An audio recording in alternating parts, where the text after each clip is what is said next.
Alhamdulillah Dzil minnatil udma Adhimis sifati wal asma Rabbil ardi was sama Lahul hamdu syukra wa lahul mannu fadla Arsala nabiyyana bidinil haqqi wal huda Waja'alahu sahiba magamil a'la Allahumma fasalli wa sallim wa karrim Wa majid ala sayyidina wa habibina Muhammad Miftahi babi rahmatillah Adada ma fi ilmillah Salatan wa salaman daimaini bidawami mulkillah Wa ala alihi wa sahbihi wa man walah Wa la hawla wa la quwata illa billahil aliyyil azim Amma ba'd.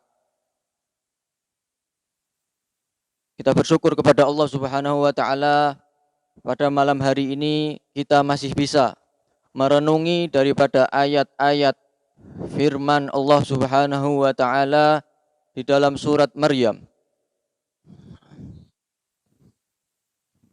Sedikit mengulangi daripada pelajaran sebelumnya bahwa sudah kita ketahui di pelajaran sebelumnya Nabi Zakaria alaihissalam beliau memohon berdoa kepada Allah Subhanahu wa taala agar diberikan seorang anak. Alasannya kenapa? Karena karena beliau khawatir terhadap kerabatnya, yaitu daripada Bani Israel. Sehingga beliau, Nabi Zakaria alaihissalam memohon berdoa kepada Allah Subhanahu wa taala agar diberikan seorang anak supaya anak tersebut menjadi seorang anak yang menjadi penolong bagi mereka, menjadi pelindung bagi mereka, dan menjadi cahaya di dalam kegelapan jalan yang mereka tempuh.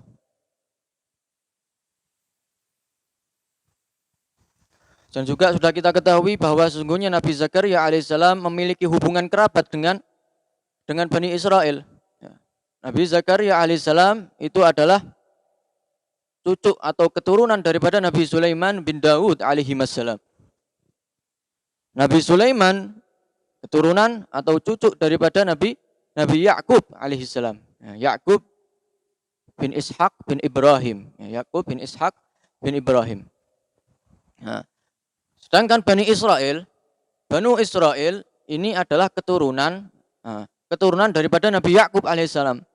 Sehingga Nabi Zakaria masih memiliki hubungan kerabat dengan Bani Israel, ya. Ya, satu kakek, ya, satu datuk, yaitu berasal daripada Nabi Yakub bin Ishak bin Ibrahim alaihimussalam.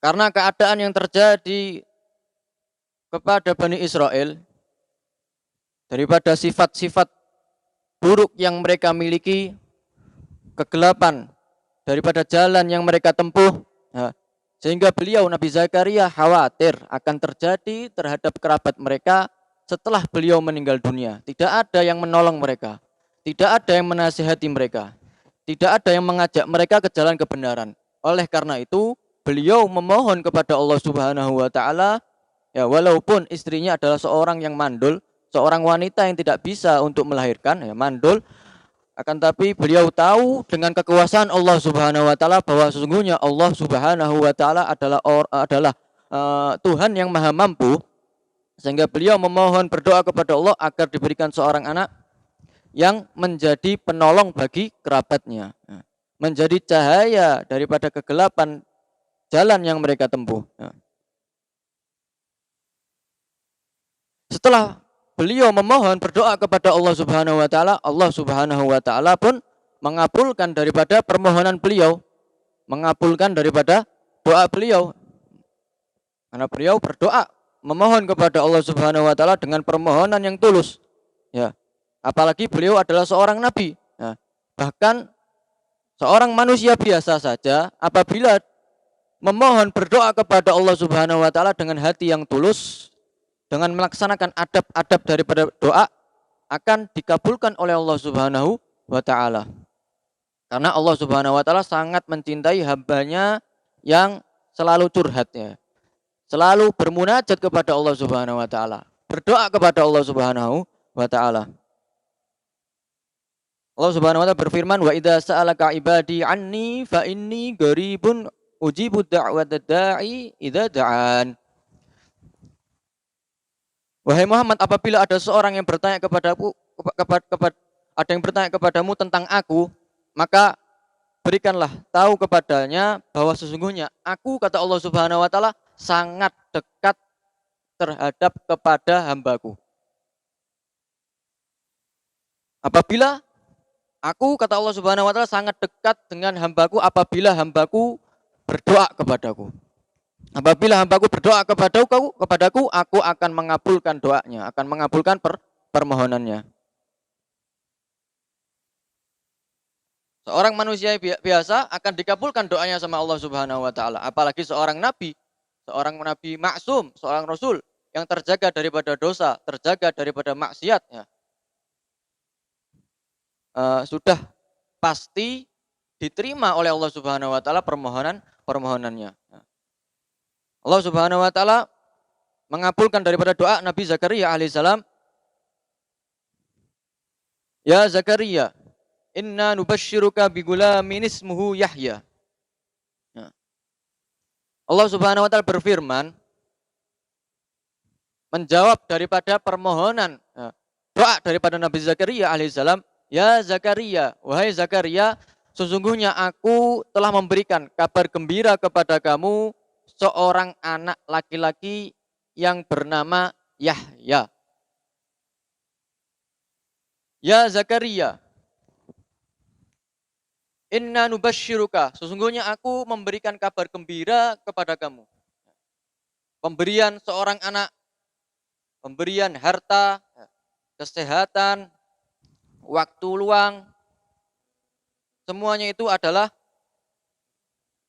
kabar gembira. Semuanya adalah kabar gembira. Dan kabar gembira ini, kabar gembira yang Allah berikan kepada Nabi Zakaria alaihissalam, Allah berikan kabar gembira tersebut ketika Nabi Zakaria sedang bermunajat ya, sedang beribadah kepada Allah Subhanahu wa taala di dalam mihrab tempat Sayyidah Maryam beribadah kepada Allah Subhanahu wa taala. Allah Subhanahu wa taala berfirman, "Idqalat imratu Imran, Rabbi inni nadartu laka ma fi batni muharrara, fataqabbal minni innaka antas samiul alim." Falamma wada'atha qalat Rabbi inni wada'tuha unsa. Wallahu a'lamu bima wada'at wa laysa dzakaru kal unsa wa inni sammaituha Maryama wa inni u'iduha bika wa dzurriyyataha minasyaitonir rajim. Fataqabbalaha rabbuha biqabulin hasan wa anbataha nabatan hasana wa kaffalaha Zakaria. Kullama dakhala 'alaiha Zakaria al-mihraba wajada 'indaha rizqa. Qala ya Maryamu anna laki hadza? Qalat huwa min 'indillah. Innallaha yarzuqu man yasha'u bighairi hisab. Hunalika da'a Zakaria rabbah. Qala rabbi habli min ladunka dzurriyyatan thayyibatan innaka sami'ud du'a. Allah Subhanahu wa taala berfirman dalam surat Ali Imran menceritakan kisah daripada ibu Sayyidah Maryam binti Imran, istri daripada Imran. Sudah kita ketahui di pelajaran sebelumnya bahwasanya Faquda memiliki 2 orang anak. Nah, yang pertama bernama Asya. Ya. Anak yang pertama bernama Asya. Ya. Menikah dengan Nabi Zakaria. Anak yang kedua bernama Hannah.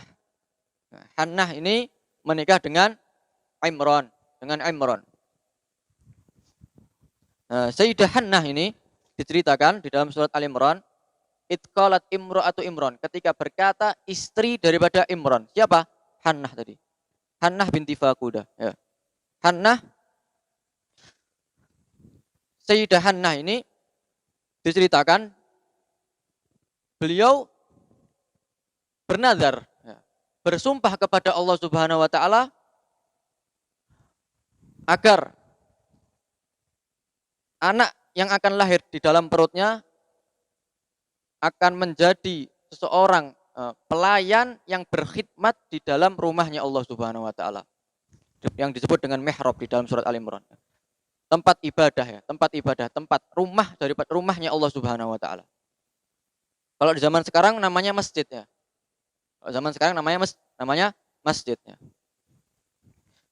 Jadi Sayyidah Hannah ini bernazar, bersumpah kepada Allah, ya Allah, apabila aku memiliki seorang anak, maka anakku ini akan aku jadikan seorang pelayan yang berkhidmat di rumahnya Allah Subhanahu wa taala. Enggak tahunya ketika melahirkan, beliau Sayyidah Hannah melahirkan seorang perempuan. Ya. Biasanya menjadi pelayan yang berkhidmat di dalam rumahnya Allah itu adalah orang laki-laki. Enggak pernah ada ceritanya seorang perempuan menjadi pelayan yang berkhidmat di dalam rumahnya Allah Subhanahu wa taala. Ya, akhirnya Sayyidah Hannah ini berkata kepada Allah Subhanahu wa taala, qalat Rabbi inni wada'tuha unsa. Ya Allah, sungguhnya aku melahirkan seorang anak perempuan. Akan tapi walaupun beliau memiliki seorang anak perempuan, beliau masih tetap ingin melaksanakan nazarnya. Melaksanakan sumpahnya kepada Allah Subhanahu wa taala. Ya. Beliau katakan walaysa dzakaru kal unsa, dan tidaklah seorang laki-laki itu sama seperti perempuan. Ya. Walaupun anaknya ini adalah anak seorang perempuan, akan tapi tidaklah semua laki-laki itu melebihi seorang perempuan. Terkadang seorang perempuan bisa melebihi orang laki-laki. Beliau Sayyidah Hannah berharap kepada Allah Subhanahu wa taala agar anaknya ini bisa menjadi anak yang sangat luar biasa. Menjadi seorang anak yang selalu beribadah kepada Allah Subhanahu wa taala. Yang bisa melebihi seorang laki-laki di dalam beribadah kepada Allah Subhanahu wa taala, mendapatkan kedudukan yang sangat tinggi di sisi Allah Subhanahu wa taala. Beliau katakan wa inni sammaituha Maryam, dan sesungguhnya aku telah menamakan anakku ini dengan Maryam, dengan nama Maryam. Setelah beliau Sayyidah Maryam sudah agak sudah mulai besar ya, sudah mulai besar. Sudah waktunya bagi Sayyidah Maryam untuk apa? Menjadi pelayan yang berkhidmat di dalam rumahnya Allah Subhanahu wa taala. Sehingga karena beliau masih kecil, beliau membutuhkan seorang perawat yang merawat dirinya. Atau seorang pembimbing yang mendidik dirinya, yang membimbing dirinya karena beliau masih kecil ya. Sehingga para pendeta dan para ulama di zaman tersebut berselisih, berbeda pendapat ya. Siapakah di antara mereka yang berhak, yang pantas menjadi perawat daripada Sayyidah Maryam di dalam mihrab, dalam rumahnya Allah Subhanahu wa taala. Itu yang merawat, yang mendidik Sayyidah Maryam ya, memberikan makanan ya, yang merawat, mendidik daripada Sayyidah Maryam sehingga beliau mencapai umur dewasa. Ya, jadi mereka para pendeta dan para ulama berselisih. Karena mereka berselisih sehingga mereka semuanya sepakat ya. Di antara mereka Nabi Zakaria, di antara orang yang berselisih ini siapa? Nabi Zakaria. Ya. Karena nggak selesai-selesai, ya, mereka berdebat. Ya. Akhirnya mereka semuanya sepakat. Mereka semuanya para pendeta, para ulama di zaman tersebut sepakat. Ya. Sepakat untuk mengundi. Ya. Siapakah yang menang dalam undian ini, maka dia yang berhak, yang pantas untuk merawat Sayyidah Maryam alaihissalam. Sehingga mereka mengundi. Mereka semuanya mengundi dengan melempar pena ke dalam sungai. Dengan melempar pena ke dalam sungai. Siapakah penanya yang mengapung, maka pemilik daripada pena tersebut akan menjadi perawat daripada Sayyidah Maryam alaihassalam. Enggak taunya ketika mereka semuanya sudah melemparkan penanya ke dalam sungai, pena milik Nabi Zakaria lah yang mengapung. Sehingga hak asuh jatuh kepada Nabi Zakaria alaihissalam, ya. Sehingga beliau pun memulai untuk merawat dan mendidik Sayyidah Maryam. Ya. Setiap harinya dididik Sayyidah Maryam, ya. Dirawat, ya, dan dididik, diajarkan agama, ya. Akan tapi ketika Nabi Zakaria sudah menjadi perawat, ya, yang merawat dan mendidik dan membimbing daripada Sayyidah Maryam, beliau mendapatkan sesuatu yang sangat mengherankan, ya. Yang sangat mengherankan. Beliau dapatkan setiap kali beliau masuk ke dalam mihrab tersebut, tempat Sayyidah Maryam beribadah kepada Allah Subhanahu wa taala, setiap kali beliau masuk ke dalam mihrab, beliau selalu mendapatkan ada makanan di samping Sayyidah Maryam. Padahal Sayyidah Maryam tidak pernah keluar dari mihrab. Dan Nabi Zakaria belum memberikan makanan kepada Sayyidah Maryam. Nah, dari mana ini makanan ini? Dari mana asal makanan ini?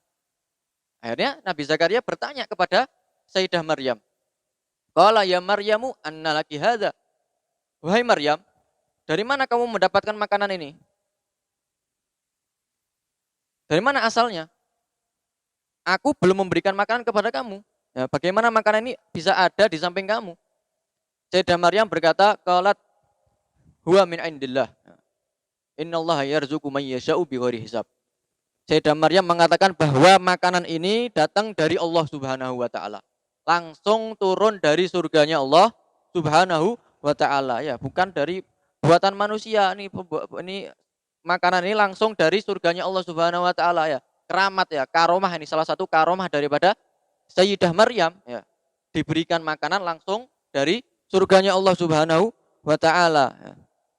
Ya, sehingga beliau Nabi Zakaria melihat sesuatu yang sangat mengagumkan, yang sangat mengherankan, ya, di tempat tersebut, tempat Sayyidah Maryam beribadah kepada Allah Subhanahu wa taala. Ya.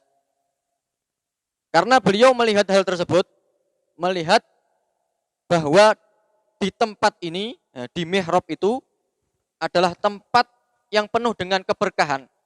Tempat di mana tempat tersebut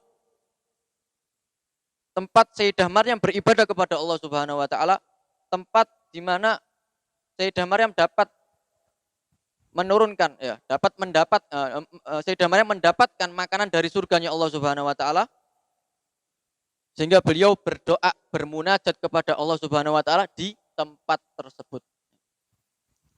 Allah katakan di ayat selanjutnya, hunalika da'a Zakaria rabbah.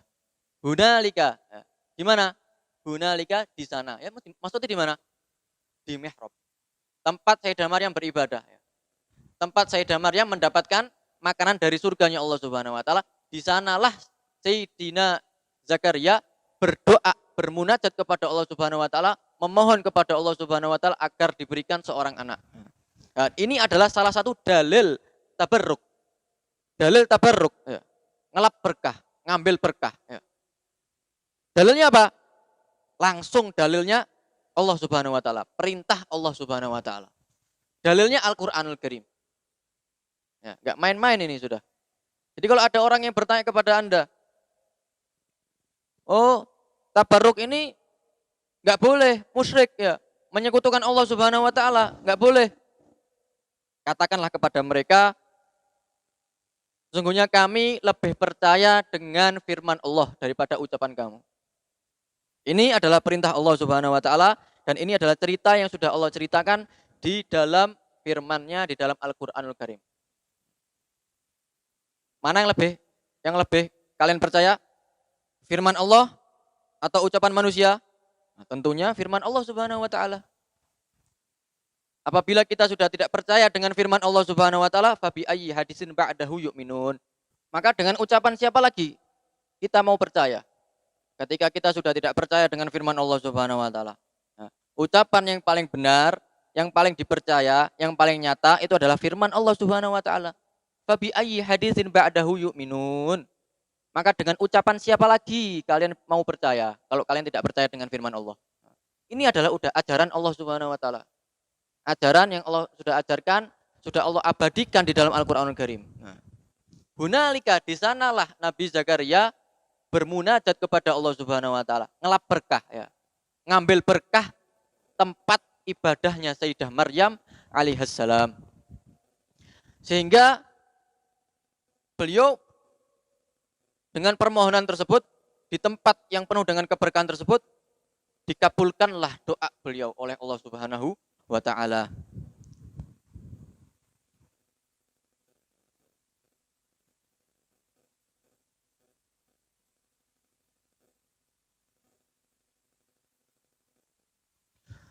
Ya Zakaria, inna nubasyiruka bigulamin ismuhu Yahya. Wahai Zakaria, sesungguhnya kami telah memberikan kabar gembira kepada kamu dengan seorang anak yang bernama Yahya.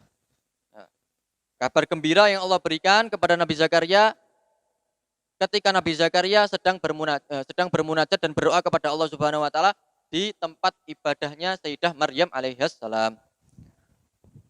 Jadi ketika Sayyidina Zakaria berdoa bermunajat kepada Allah Subhanahu wa taala, memohon kepada Allah Subhanahu wa taala untuk agar Allah Subhanahu wa taala memberikan seorang anak, beliau berdoa di tempat tersebut, di tempat Sayyidah Maryam beribadah kepada Allah Subhanahu wa taala.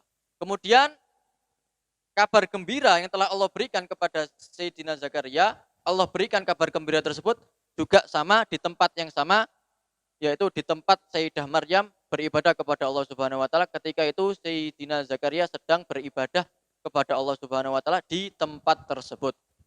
Nah, oleh karena itu disebutkan di dalam Al-Qur'an surat Al-Imran, fanadathul malaikatu wa huwa qaimun yusalli fil mihrab. Maka malaikat Jibril memanggil Sayyidina Zakaria, ingin memberitahukan kabar gembira dari Allah Subhanahu wa taala, wa huwa qaimun yusalli fil mihrab, dan dia Nabi Zakaria sedang beribadah kepada Allah Subhanahu wa taala fil mihrab. Di mana? Di tempat Sayyidah Maryam beribadah kepada Allah Subhanahu wa taala. Ya.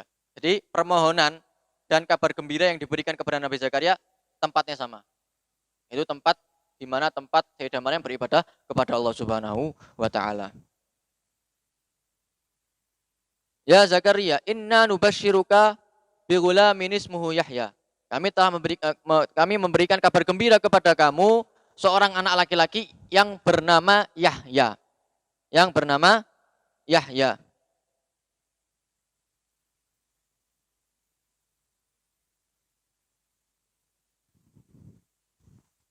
Sungguh merupakan suatu kebanggaan bagi Nabi Yahya.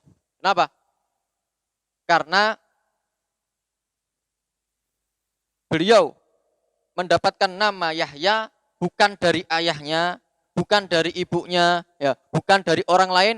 Beliau mendapatkan nama Yahya langsung dari Tuhannya, langsung dari Allah Subhanahu wa taala. Ya. Allah lah yang telah memberikan nama untuk anaknya daripada Nabi Zakaria, sehingga Allah memberikan namanya dengan nama Yahya. Ya. Sama halnya juga kejadiannya sama seperti kejadian yang terjadi kepada istri Rasulullah, ya, Sayyidah Zainab. Sayyidah Zainab ini, yang menikahkan Sayyidah Zainab ini siapa? Allah Subhanahu wa taala, langsung Allah Subhanahu wa taala. Sehingga Sayyidah Zainab ini diceritakan, diriwayatkan bahwa Sayyidah Zainab ini membanggakan dirinya di hadapan istri-istri Rasulullah yang lainnya. Dia katakan di hadapan mereka, sesungguhnya kalian ini, setiap dari kalian yang menikahkan kalian dengan Rasulullah itu ayah kalian, ya, wali kalian. Tapi aku, yang menikahkan aku siapa? Langsung Allah Subhanahu wa taala. Allah Subhanahu wa taala berfirman, "Falamma qadha Zaidun minha wa tara zawwajnakaha." Ketika dia sudah ditalak, sudah difirak oleh Sayyidina Zaid, ya, bin Harithah, maka kata Allah Subhanahu wa taala, "Zawwajnakaha." Kami kata Allah Subhanahu wa taala telah menikahkan kamu wahai Muhammad dengan Zainab. Yang menikahkan siapa? Langsung Allah Subhanahu wa taala. Merupakan kebanggaan bagi Sayyidah Zainab karena yang menikahkan beliau bukan ayahnya, ya, bukan saudaranya, bukan walinya. Yang menikahkan beliau adalah langsung Tuhannya, Allah Subhanahu wa taala. Dan juga sama Sayyiduna Yahya, Nabi Yahya alaihissalam. Beliau mendapatkan nama bukan dari ayahnya, langsung beliau mendapatkan nama langsung dari Allah Subhanahu wa taala. Ya Zakaria, inna nubasyiruka bi gulamin ismuhu Yahya. Ya. Kami telah memberikan kabar gembira kepada kamu seorang anak laki-laki yang bernama Yahya. Ya. Ada 3 versi, ada 3 riwayat. Kenapa Allah Subhanahu wa taala menamakan anak Nabi Zakaria dengan nama Yahya? Nah, sekarang Yahya itu artinya apa sih? Yahya itu artinya hidup, ya. Hidup Yahya artinya. Hayya Yahya. Artinya hidup. Maksudnya apa? Kenapa Allah Subhanahu wa taala menamakan beliau dengan nama Yahya? Versi yang pertama, riwayat yang pertama, pendapat yang pertama mengatakan karena beliau Nabi Yahya hidup di rahim yang sudah mati. Karena ibu beliau, ya, Sayyidah siapa? Asya, ya, ibu beliau Sayyidah Asya itu adalah seorang wanita yang mandul, ya, nggak bisa melahirkan, ya, rahimnya mati. Seakan-akan rahimnya apa? Mati. Ya. Allah Subhanahu wa taala menghidupkan Nabi Yahya di dalam rahim yang mati. Sehingga Allah Subhanahu wa taala menamakan beliau dengan nama Yahya, hidup. Ini versi yang pertama. Versi yang kedua, riwayat yang kedua, ya, beliau dinamakan Yahya, kenapa? Karena hati beliau hidup. Ya. Walaupun jasad beliau nantinya akan mati, ya. Karena kullu nafsin dha'iqatul maut, setiap orang pasti merasakan yang namanya kematian. Jasad tubuh manusia pasti nantinya akan hancur, ya. Kecuali para anbiya tidak akan hancur walaupun dikubur. Ya. Akan tetapi hati seorang manusia apabila di dalam kehidupannya selalu mengisi hatinya dengan sifat-sifat yang baik, selalu mengisi hatinya dengan apa? Dengan rasa cinta kepada Allah Subhanahu wa taala, ya. Selalu beribadah kepada Allah Subhanahu wa taala, beriman kepada Allah Subhanahu wa taala, niscaya walaupun tubuhnya, walaupun jantungnya sudah tidak bisa berdetak lagi, sudah mati jasadnya, tubuhnya sudah mati, akan tetapi hatinya masih hidup. Ya. Karena yang Allah pandang itu hati manusia. Ya. Nanti di hari kiamat, di akhirat nanti, Allah tidak memandang bentuk manusia. Mau ini bentuknya, ini warna kulitnya putih, hitam, kuning. Nah, Allah tidak memandang bentuk manusia. Yang Allah pandang itu hatinya. Lihat hatinya. Oh, hatinya bersih, masuk surga. Oh, hatinya gelap, keras hatinya. Ini tempat ente di neraka. Nah, yang Allah pandang itu hatinya. Sehingga apabila hati itu hidup, pengaruhnya akan bermanfaat nanti di hari kiamat. Oleh karena itu, hati ini sangat berpengaruh, ya, daripada tubuh manusia, daripada jasad. Adapun jasad ini hanya bertahan di dalam kehidupan dunia. Tapi kalau hati, akibatnya bahayanya nanti di mana? Nanti di akhirat, di antara surga dan neraka. Kalau hatinya hidup, tempatnya di surga. Kalau hatinya mati, keras, hitam, gelap, neraka. Na'udzubillahi min dzalik. Nas'alullah salamah wal afiyah. Nah.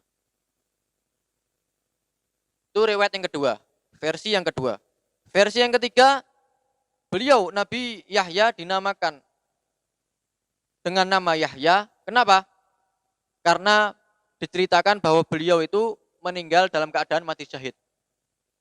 Beliau meninggal dalam keadaan mati syahid. Ya. Dan orang yang meninggal dalam keadaan mati syahid adalah orang-orang yang hidup.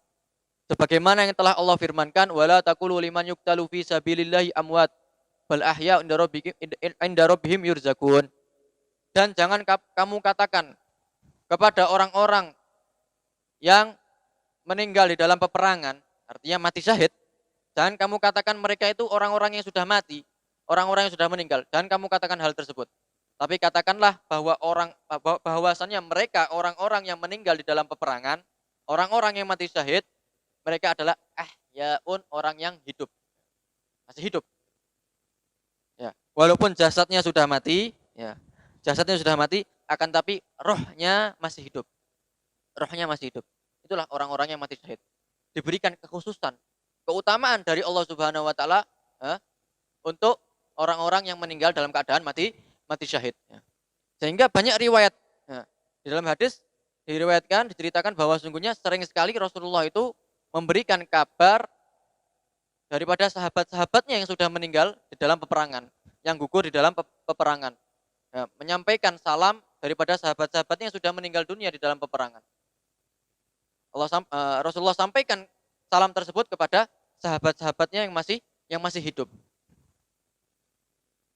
Juga diriwayatkan di hadis yang lain bahwasannya ketika perang Uhud banyak daripada kaum muslimin yang gugur di dalam peperangan tersebut. Sampai ceritakan bahwa di dalam perang Uhud itu umat Islam kalah di dalam peperangan tersebut. Ya. Mereka umat Islam, umat muslimin yang gugur di dalam peperangan tersebut, mereka meminta kepada malaikat Jibril untuk memberikan kabar kepada sahabat-sahabatnya yang masih ada di dunia. Apa kabar tersebut? Sampaikanlah kepada teman-temanku yang ada di dunia untuk terus semangat di dalam berperang di jalan Allah Subhanahu wa taala, semangat di dalam menolong agama Allah Subhanahu wa taala, semangat di dalam menolong Rasulullah Shallallahu alaihi wasallam. Karena sesungguhnya kami yang gugur di dalam peperangan ini, sekarang kami merasakan kenikmatan yang sangat besar dari Allah Subhanahu wa taala, mendapatkan kekhususan, keutamaan dari Allah Subhanahu wa taala. Janganlah kalian takut yang namanya kematian. Nah, sehingga malaikat Jibril menyampaikan kabar tersebut kepada Rasulullah. Rasulullah Shallallahu alaihi wasallam menyampaikan kabar tersebut kepada para sahabatnya. Ya. Jadi mereka orang yang meninggal dunia dalam keadaan syahid, mereka masih melihat keadaan orang-orang yang ada di dunia. Ya. Ya, sesungguhnya mereka itu masih hidup ya. Walaupun jasad mereka sudah mati, roh mereka masih hidup. Mereka masih melihat kita, masih melihat orang-orang yang ada di dunia. Sehingga kabar tersebut bisa sampai kepada mereka. Ya. Oleh karena itu, orang-orang kafir itu, kalau berperang dengan umat Islam, mereka takut. Timbul rasa takut di dalam hatinya. Kenapa? Karena mereka tahu bahwa umat Islam ini nggak ada yang namanya takut kematian. Ya. Justru mereka mencari kematian. Kenapa? Karena kabar yang telah dikabarkan oleh sahabat-sahabat yang telah gugur di dalam peperangan, bahwasanya mereka mendapatkan kenikmatan dari Allah Subhanahu wa taala, sehingga mereka berperang itu nyari kematian. Sayyidina Khalid bin Walid, seorang sahabat daripada Nabi Muhammad SAW, beliau itu sangat menginginkan mati syahid. Setiap berperang selalu berdoa kepada Allah, ya Allah, biarkanlah aku di dalam peperangan ini mati syahid. Tapi nggak diberikan. Kematian tersebut tidak diberikan kepada Allah Subhanahu wa taala. Nah, mati syahid itu tidak diberikan kepada Allah oleh Allah Subhanahu wa taala kepada Sayyidina Khalid bin Walid. Sampai seperti itu, ya. Jadi mencari kematian. Karena apa? Karena setelah itu mereka akan mendapatkan kenikmatan yang sangat besar dari Allah Subhanahu wa taala. Ya, jadi mati syahid. Mati syahid ini adalah merupakan sesuatu yang sangat besar, ya. Pahalanya di sisi Allah Subhanahu wa taala, ya. Jadi bukan seperti pemikiran orang-orang di zaman sekarang ini, ya. Adapun orang-orang di zaman sekarang ini pemikirannya sudah kotor. Salah kaprah, ya. Memasang bom di dalam tubuhnya, kemudian bunuh diri dengan bom tersebut, ya. Ngebom dirinya sendiri, ya. Nah, dengan apa? Dengan mengatasnamakan Islam, dengan mengangkat bendera la ilaha illallah. Mereka salah. Sungguhnya mereka itu bukan mati syahid, tapi mereka itu mati konyol. Bukan mati syahid mereka mati konyol. Ya, tidak benar. Ajaran seperti itu tidak benar. Itu bukan termasuk ketentuan daripada yang telah Rasulullah tentukan di dalam berjihad. Tidak dinamakan jihad itu. Itu bukan namanya, bukan dinamakan jihad. Dan mereka bukan mati syahid.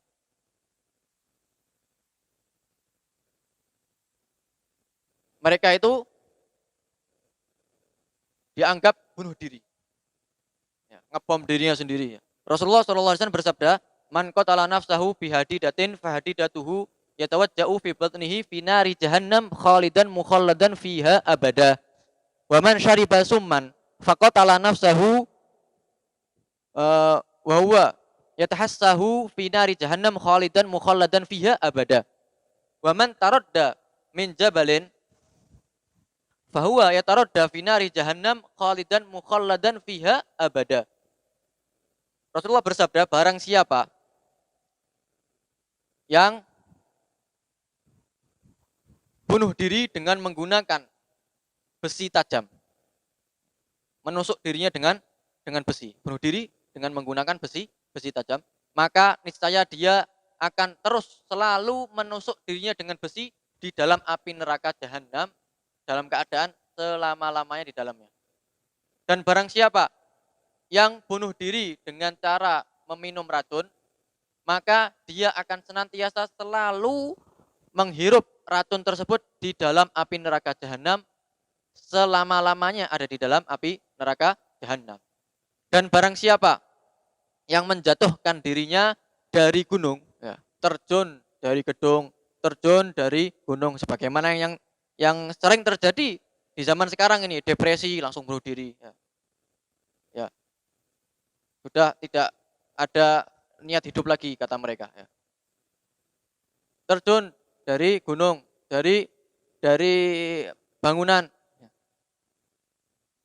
Mantaroda katanya Rasulullah, mantaroda min jabalin, barang siapa yang menjatuhkan dirinya dari gunung, apa kata Rasulullah?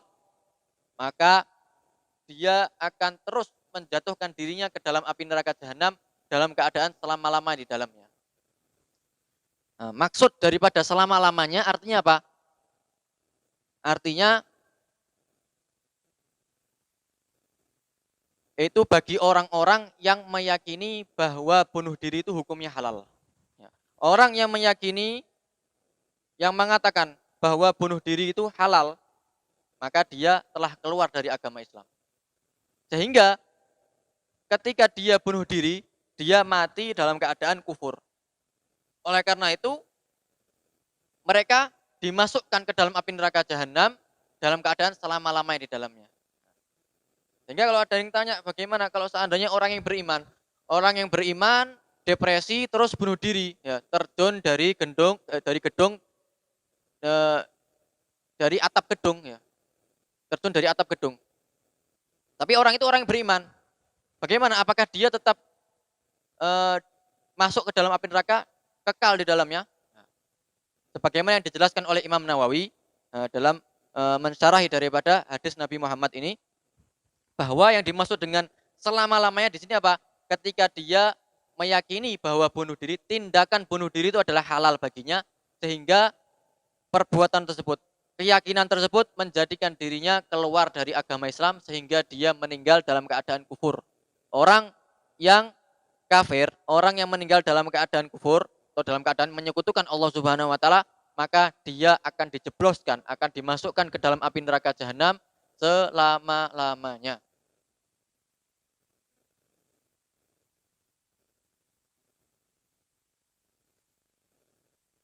Jadi tidak benar apa yang terjadi di zaman sekarang ini, ya, berjihad. Ya.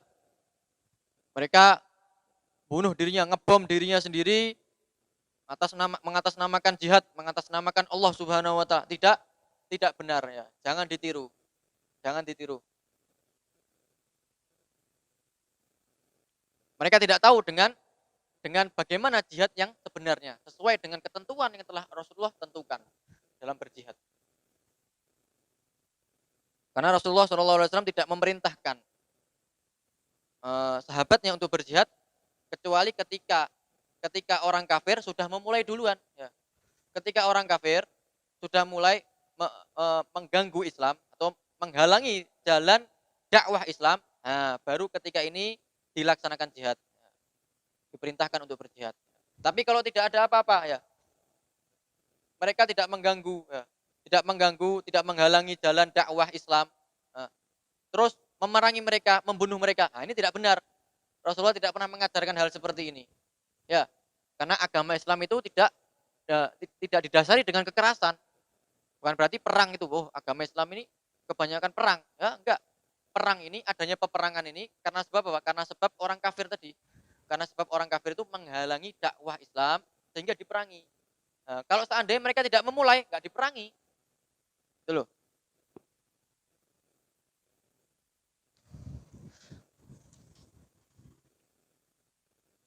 Allah Subhanahu wa taala berfirman, "Ya Zakaria, inna nubasyyiruka bigulamin ismuhu Yahya." Wahai Zakaria, sesungguhnya aku memberikan kabar gembira kepadamu seorang anak yang bernama Yahya. Ya, tadi versi yang ketiga tadi apa? Versi yang ketiga bahwa beliau Nabi Yahya meninggal dalam keadaan mati syahid. Oleh karena itu, orang yang mati syahid adalah orang yang hidup. Sebagaimana firman Allah Subhanahu wa taala, "Wala taqulu liman yuqtalu fi sabilillah amwatun bal ahya." Ya. Oleh karena itu beliau dinamakan Yahya yang artinya hidup.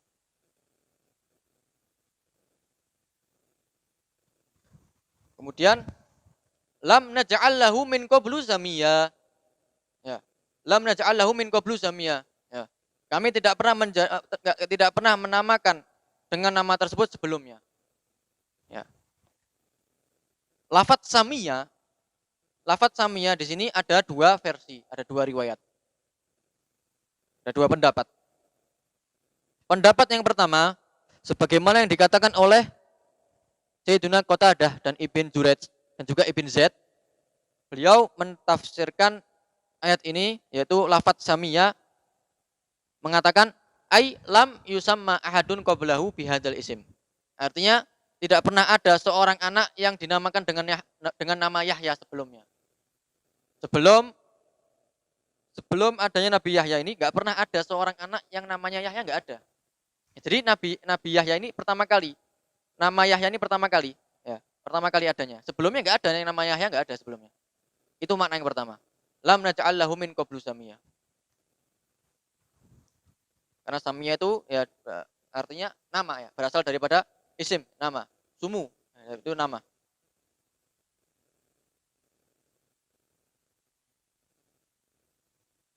Versi yang kedua, riwayat yang kedua, yang dimaksud dengan lafaz samia di sini sebagaimana yang dikatakan oleh Sayyidina Imam Mujahid, beliau mengatakan bahwa yang dimaksud dengan samia di sini ai syabihan.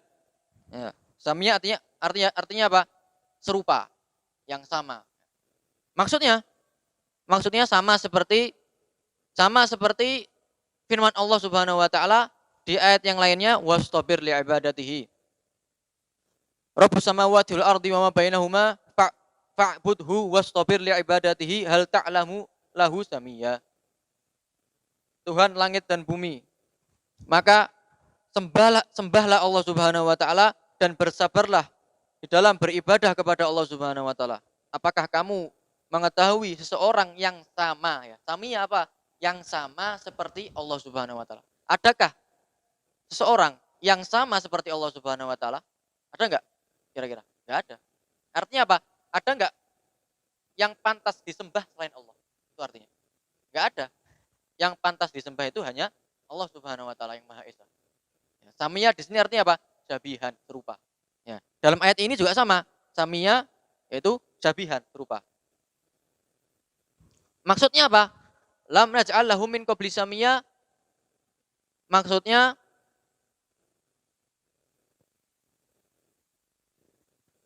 tidak pernah ada kejadian seperti ini sebelumnya.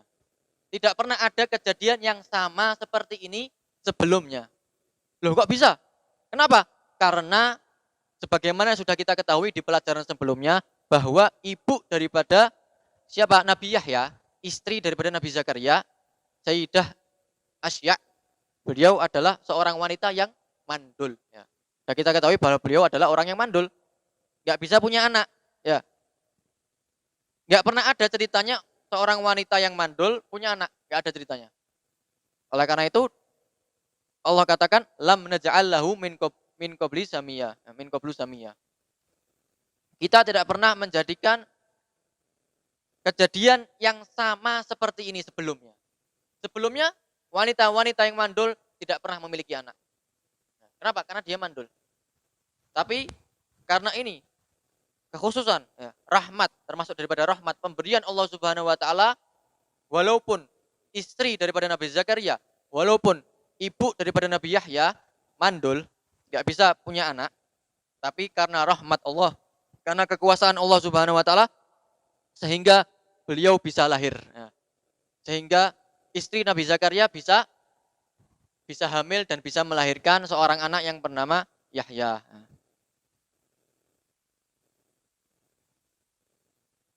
Dan ini berbeda halnya dengan kejadian yang terjadi terhadap Nabi Ibrahim alaihissalam. Allah Subhanahu wa taala berfirman menceritakan kisah daripada Nabi Ibrahim ketika beliau diberikan kabar gembira seorang anak. Allah Subhanahu wa taala berfirman, "Qalat abashartumuni ala an massaniyal kibaru fabima tubasyirun." Abashartumuni ala an massaniyal kibaru fabima tubasyirun. Qalat ya wailata a'alidu wa ana ajuzun wa hadza ba'li syaikha. Inna hadza la syai'un ajib. Qalu ata'jabina min amrillah. Rahmatullahi wa barakatuhu alaikum ahlal baiti innahu hamidun majid. Allah Subhanahu wa taala menceritakan kisah daripada Nabi Ibrahim alaihissalam ketika beliau mendapatkan kabar gembira daripada malaikat Jibril bahwa beliau akan memiliki seorang anak. Sehingga ketika beliau Nabi Ibrahim mendapatkan kabar gembira tersebut, Nabi Ibrahim merasa heran. Ya, takjub Nabi Ibrahim. Beliau mengatakan, "Abasyartumuni ala an massaniyal kibaru fabima tubasyirun?" Apakah kalian, malaikat-malaikatnya Allah Subhanahu wa taala yang memberikan kabar gembira kepada Nabi Ibrahim, apakah kalian memberikan kabar gembira kepada aku padahal aku ini adalah orang yang sudah tua, ya. Orang yang sudah tua, maka kabar gembira apa yang akan kamu berikan kepadaku? Kabar gembira tersebut adalah seorang anak yang bernama Ismail, ya. Yang bernama Ismail, anak daripada Nabi Ibrahim alaihissalam. Hingga setelah Nabi Ibrahim merasa heran dengan keadaan tersebut, istri daripada Nabi Ibrahim juga merasa heran. Nah, istri beliau mengatakan, qalat ya wailata a'alidu wa ana ajuzun wa hadza ba'li syaikha. Inna hadza la syai'un ajib. Nah, dia mengatakan,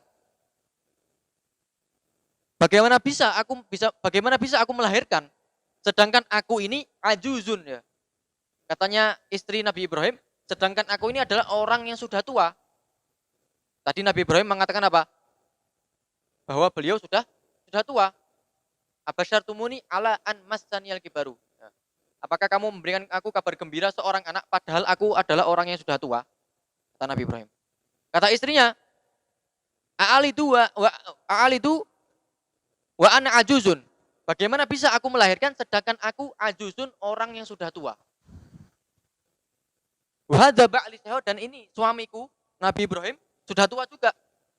Sesungguhnya hal ini adalah sesuatu yang sangat mengherankan. Nah, adapun kejadian yang terjadi kepada Nabi Ibrahim ini kejadian yang mungkin terjadi, ya. Mungkin terjadi bahwa beliau akan memiliki seorang anak, ya. Kenapa? Karena istri beliau nggak mandul, ya. Istri Nabi Ibrahim nggak mandul. Tapi hanya saja mereka, Nabi Ibrahim dan istrinya itu sudah tua. Istrinya nggak mandul, sehingga ada kemungkinan istrinya itu bisa hamil, bisa memiliki anak. Tapi kemungkinan sedikit karena mereka berdua sudah tua. Nah, tadi dikatakan riwayat daripada Imam Mujahid bahwa yang dimaksud dengan samiyah itu apa? Syabiha. Kita tidak pernah memberikan kejadian ini yang sama seperti ini sebelumnya. Kejadian seorang wanita yang mandul bisa memiliki anak. Sebelumnya nggak pernah ada. Nah, Nabi Zakaria itu adalah keturunan daripada Nabi Ibrahim. Ya. Berarti sebelum Nabi Zakaria itu apa? Sebelum Nabi Zakaria, Nabi Ibrahim. Sedangkan Nabi Ibrahim diberikan kabar gembira oleh Allah Subhanahu wa taala seorang anak. Apakah ini bertentangan di dalam dua ayat ini? Enggak, tidak bertentangan. Kenapa? Karena kejadian yang terjadi kepada Sayyiduna Zakaria, istri daripada Nabi Zakaria, itu istri beliau yaitu Asya mandul. Penyakit. Punya penyakit mandul, enggak bisa punya anak. Sedangkan yang terjadi kepada istri Nabi Ibrahim enggak mandul.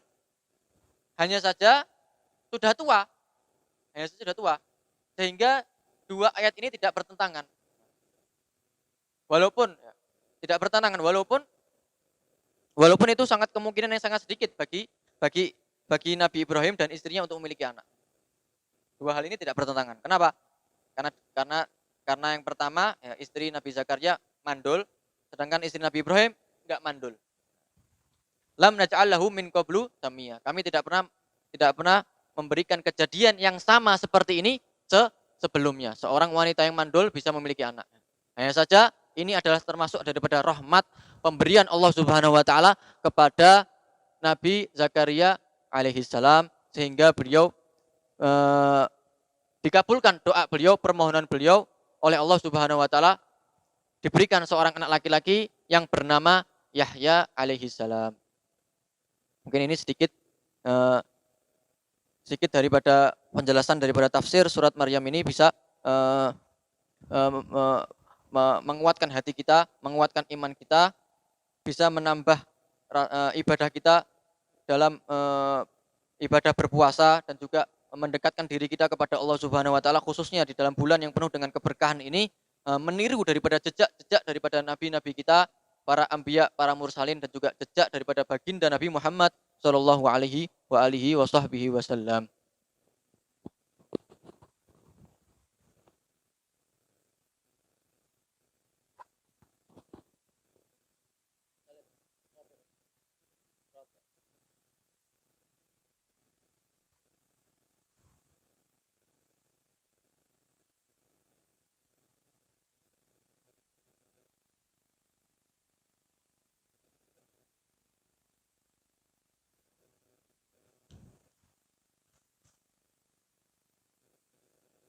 Beb, di kitab At-Tibyan Imam Nawawi ada hadis yang bunyinya orang yang menghatamkan Quran kurang dari 3 hari tidak akan paham apa yang dibaca.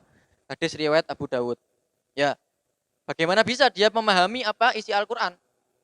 3 hari hatam. Tadi katakan apa? 3 hari? 3 hari bisa menghatam Al-Quran. 3 hari waktunya sangat sebentar. Bagaimana dia bisa memahami seluruh isi Al-Quran dalam waktu 3 hari? Sangat tidak mungkin. Ya, karena Al-Quran ini maknanya sangat dalam.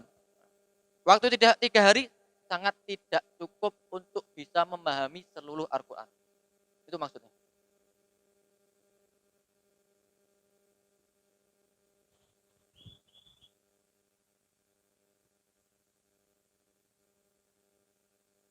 Menghatamkan di sini maksudnya apa? Maksudnya memahami. Ya. Menghatamkan Quran dengan memahami. Ya.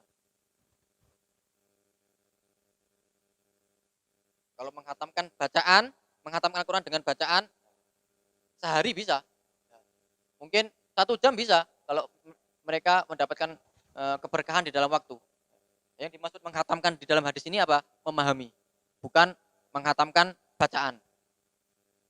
Bagaimana Sayyidina Utsman bin Affan itu menghatam Al-Quran dalam 1 rakaat. 1 rakaat dihatam Al-Quran.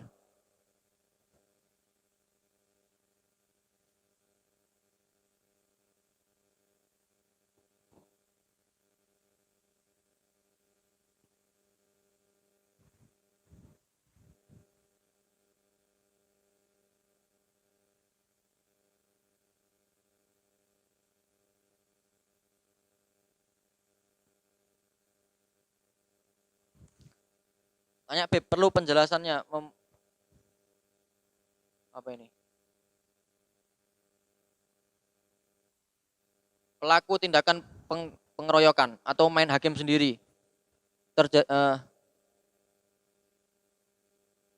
adalah suatu kejahatan sampai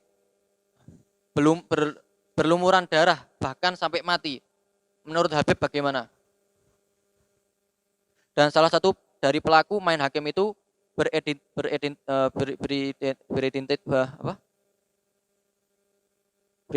beridentitas sebagai Muslim.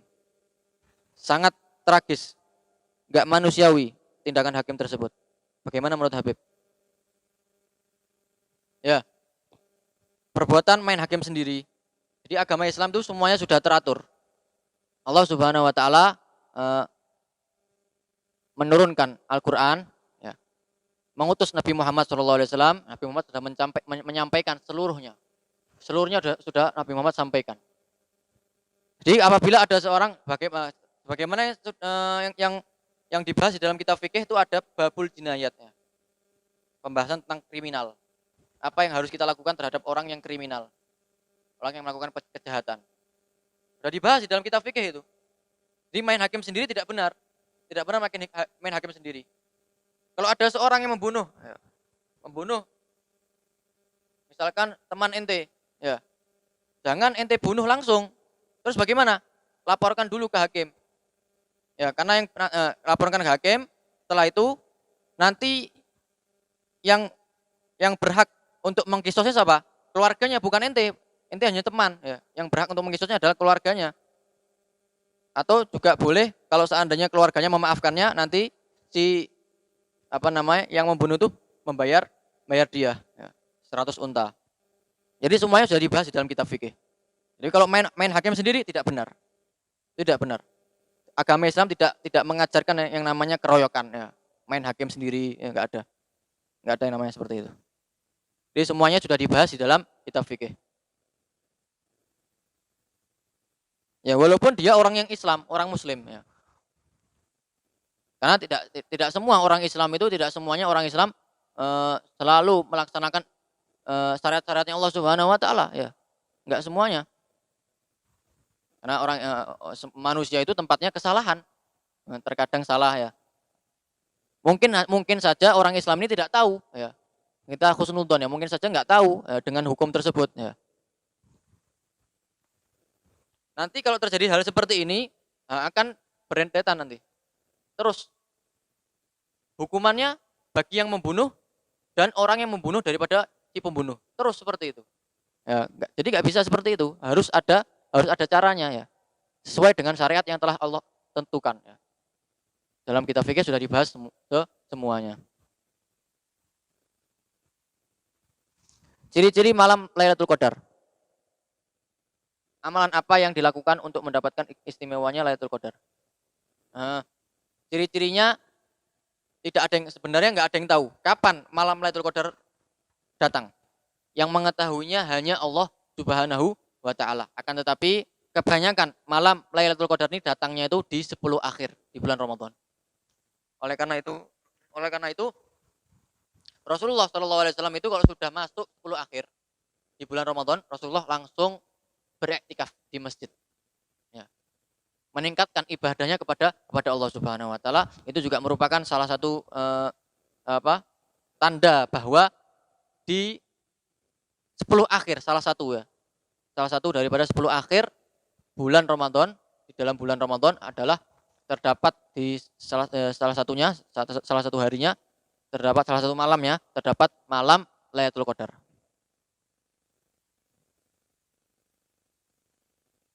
Amalan yang harus dilakukan bagaimana? Amalannya, ya, syahadat, beristighfar, meminta surga dan minta perlindungan dari api neraka. Bagaimana yang biasa kita bacakan, asyhadu alla ilaha illallah astaghfirullah nas'alukal jannata wa na'udzubika minan nar. Ini amalan. Jadi 4. Syahadat, istighfar, ya, asyhadu alla ilaha illallah, syahadat, istighfar, minta ampunan kepada Allah Subhanahu Wa Taala, astagfirullah. Kemudian nas'alukal jannata, minta surga, nas'alukal jannata, kemudian minta perlindungan dari api neraka. Wa na'udzubika minan nar. Nah, adapun dua hal ini, syahadat dan beristighfar ini dua hal yang menyebabkan kita mendapatkan keridhaan Allah Subhanahu wa taala. Syahadat dan istighfar, minta ampunan pada Allah Subhanahu wa taala. Dua hal yang selanjutnya, nah, memohon kepada Allah untuk mendapatkan surga dan minta perlindungan dari api neraka. Dua hal ini itu dua hal yang sangat kita butuhkan. Sangat kita butuhkan. Kira-kira ada nggak manusia yang tidak butuh surga? Semuanya butuh surga. Nantinya ketika sudah meninggal dunia, butuh dengan surga. Ya, karena nanti di akhirat nanti setelah kematian tempatnya cuma dua, surga sama neraka. Jadi dua hal yang selanjutnya ini adalah dua hal yang sangat dibutuhkan oleh manusia yang beriman.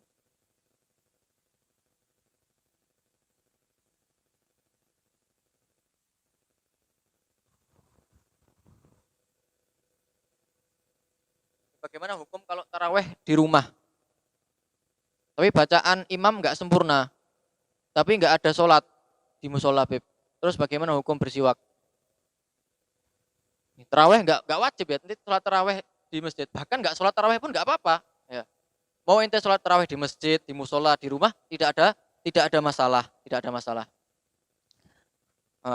Apalagi kalau di zaman sekarang ini, ya karena terjadinya virus ini yang tersebar di negara kita ini, ya kalau memang sudah terjadi, memang sudah zona merah ya, sudah diyakini bakal terjadi penularan nantinya.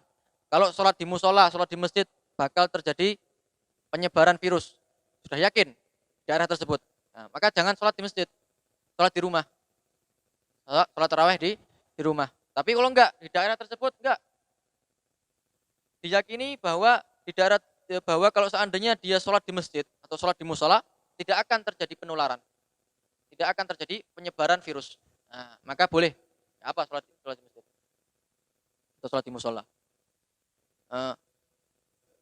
Akan tapi lebih baik sholat di rumah ya, karena sudah perintah dari pemerintah juga. Wa atiullah wa atiur rasul wa ulil amri minkum. Dan taatilah pemerintah ya, taat kepada Allah dan taat kepada Rasul dan taat kepada yang mengurusi urusan kalian, itu pemerintah. Kalau itu memang suatu kemaslahatan bagi kalian, maka mentaati pemerintah hukumnya wajib. Tapi kalau bukan maslahat, nggak wajib. Jadi boleh ya, baik itu di rumah, di masjid, di musola, tidak ada masalah. Ya. Bagaimana kalau imam bacaannya nggak sempurna? Nggak sempurna bagaimana maksudnya nggak sempurna? Ya kalau seandainya nggak bisa baca Fatihah, ya berarti nggak boleh jadi imam dia. Karena syaratnya sholat apa? Nah, bahkan dia nggak sah sholatnya. Soalnya dia harus belajar untuk membaca Fatihah. Atau dia bisa baca Fatihah cuma nggak bisa tajwidnya. Nah, maka jangan jadikan imam. Ya. Mengganti mim diganti nun ya, mustaqim. Ya. Mustaqim harusnya diganti nun ya.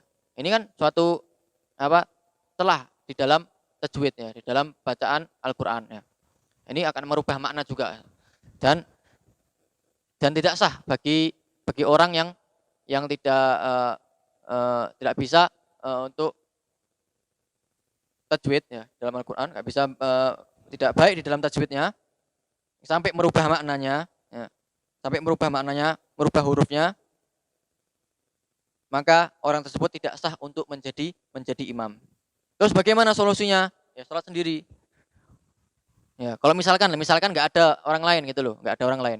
Kalau misalkan masih ada, ya maka lebih baik sholat berjamaah. Hukumnya bersiwak bagaimana? Ya sudah ma'ruf ini hukum bersiwak. Apa hukumnya bersiwak? Sunnah. Hukum bersiwak hukumnya sunnah.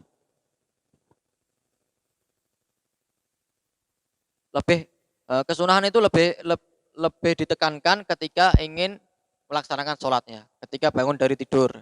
Nah ini sunnah ini lebih ditekankan bersiwak. Dan juga di dalam kesehatan juga siwak ini juga bermanfaat ya untuk tubuh kita. Ya untuk gigi ini akan menghilangkan kuman-kuman yang ada di gigi ya, ada gusi yang ada di mulut kita ya. Sudah terbukti di dalam kesehatan ya.